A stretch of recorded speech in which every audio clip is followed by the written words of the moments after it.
जब भी मैं किसी को बताता हूं मैं फायर इंजीनियर हूं, उनको यही लगता है कि मेरा कट गया है। किसी ने मुझे बीकॉम करा दिया है फायर बोल के। मानने को ही तैयार नहीं है भाई कोई। मैं एक अंकल से बात कर रहा था तो मैंने बोला अंकल मैं ना फायर इंजीनियर हूं, तो उन्होंने मुझे गले ही लगा लिया। कह रहे कोई बात नहीं बेटा, देश में एजुकेशन के नाम पर ठगी तो हो रही है। हमारे भतीजे को भी किसी ने IIT बोल के ITI करा दिया। बहुत टफ हो गया यार समझाना। मेरे गांव वालों को भी नहीं पता मैं क्या करता हूं। उनको लगता है मैं फायर इंजीनियर हूं, मैं आग से रिलेटेड कुछ करता हूं। मैं गांव गया हुआ था, मेरे पड़ोस में एक डेथ हो गई दादाजी की। तो हम उन्हें शमशान लेके गए और उन्हें जैसे ही जलाने वाले थे बारिश होने लग गई और पूरा गांव पलट के मुझे देखने लग गया। 2 अंकल मेरे पास आए, मेरे कान में आके कह रहे कि दिखा दे कमाल। कमाल? जादूगर हूं मैं? क्या कमाल दिखा दूं? दादाजी की जेब से कबूतर निकाल दूं? भाई पहले तो मुझे लगा ऐसा बोलना चाहती कि जिंदा कर दे बुड्ढे को, एक वसीयत और लिखवानी है।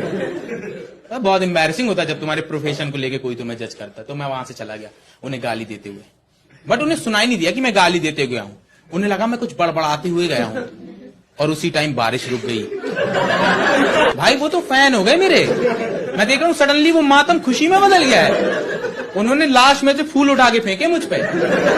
दोस्त होते हैं 2 तरीके के, एक होते हैं दोस्त, दूसरे होते हैं खास दोस्त। दोस्त वो होते हैं जो तुम्हारे खराब समय में आते हैं, तुम्हारी मदद करते हैं, तुम्हें वहां से निकालते हैं और फिर चले जाते हैं। दूसरे होते हैं खास दोस्त, ये तुम्हारे ठीक ठाक समय में आते हैं, तुम्हें वहां से निकालते हैं और ऐसी मुसीबत में डाल के चले जाते हैं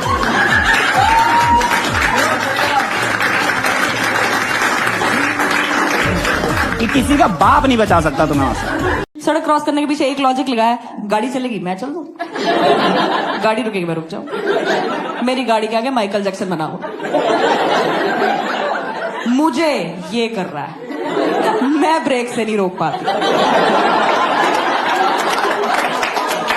इससे रुक जाऊंगी मैं। मुझे ये करता, मैं हाथ की लकीरों में लाइफ लाइन देखती हूँ कि आज जी पाएगा।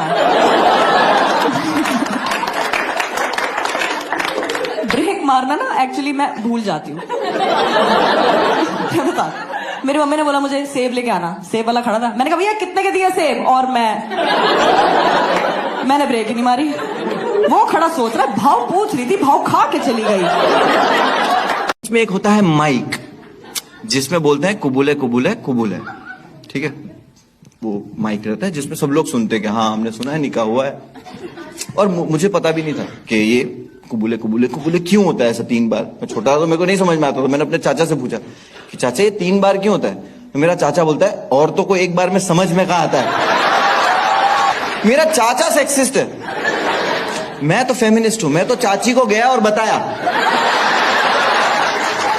कि चाचा देखो ये सब बोल रहा है। मेरी चाची बोलती है बेटा कुछ समझा नहीं। इधर आ चाची, और 2 बार बताता हूं।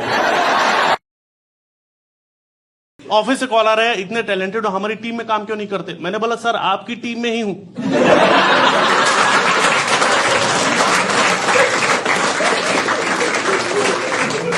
वो बोल रहे हैं हमें पता है, हम पूछ रहे हैं काम क्यों नहीं करते। कह रहा मेरे पीछे पीछे गाओ। मैं कहा ठीक है। कहता सर, मैं कहा सर क्या, मैं क्या नहीं, सुर सुनो, आप सुनो सर। कह रहा नोट को होल्ड करो अभिषेक। मैं कहा सर। कह रहा होल्ड करो नोट को। मैं कहा सर होल्ड करो यार।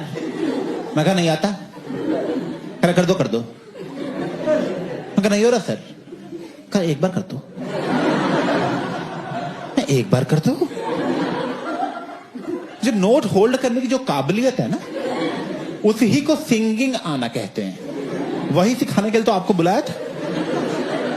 ये कैसी कोचिंग है भाई? फिर तो मैं ओलंपिक्स की एथलेटिक टीम कोच कर दूं। बेंचो तेज भागो। उसने एकदम से बोल दिया बस से अगर हम आपको हायर करें तो आप सैलरी कितने एक्सपेक्ट कर रहे हो। जब तक मेरा दिमाग ये प्रोसेस कर पाता कि मुझसे किसी ने ये पूछा है, तब तक उसी ने सामने से बोल दिया कि हम आपको 35,000 दे पाएंगे। मेरे मुंह से एकदम निकला, मैंने कहा 35,000। कहता हाँ। मैं कहा हर महीने? कहता हाँ। मैं कहा मैं गले लग सकता हूँ आपके एक बार? पापा बोल सकता हूँ आपको पापा? मैं कहा चलिए चलो बहुत तेज काम आ रहा है मुझे, चलो चलो चलो।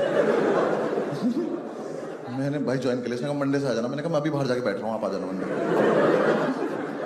मैं घर गया, मैंने तुम चारों को बताया कि मैंने कहा भाई 35,000 की नौकरी लग गई है। कह रहे किस किस की? और शादी मुझे पता क्यों नहीं करनी, मुझे ना शादी की रस्में पसंद नहीं है। उसमें एक रस्म वो नहीं होती जिसमें सालियां इंतजार कर रही थी जीजाई का, और सालियां कितनी एक्साइटेड होती है। नहीं, एक साली को पता नहीं क्या होता है, इतनी एक्साइटेड होती है, उसको अपने जीजा में अंबानी नजर आ रहा होता है। जीजू अगर राधिका दीदी को लेके जाना है तो 1 लाख रुपए लगेंगे। जीजा पीछे होता, कह रहा बहन 1 लाख रुपए होते तेरी राधिका दीदी को लेने आते हो।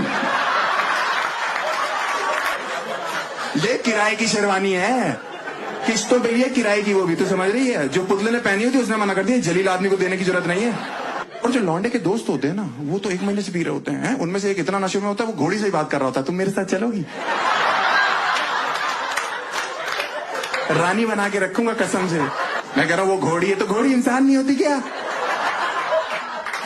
वो आगे आ जाते हैं, सालियां चिल्ला रही नहीं जीजू 1 लाख 1 लाख 1 लाख। जो सबसे शराबी दोस्त होता है वो आगे आ जाता है, 1 लाख भैया 6,000 में तो रशियन आ जाती, क्या बात कर।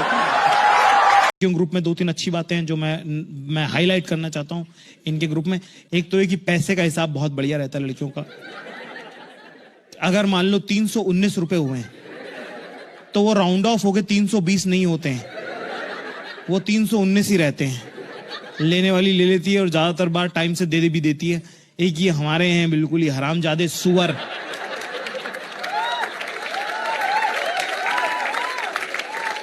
इनको 319 रुपए दे दो, ये 50-50 रुपए करके वापस करेंगे और 200 के बाद कहेंगे हो गए।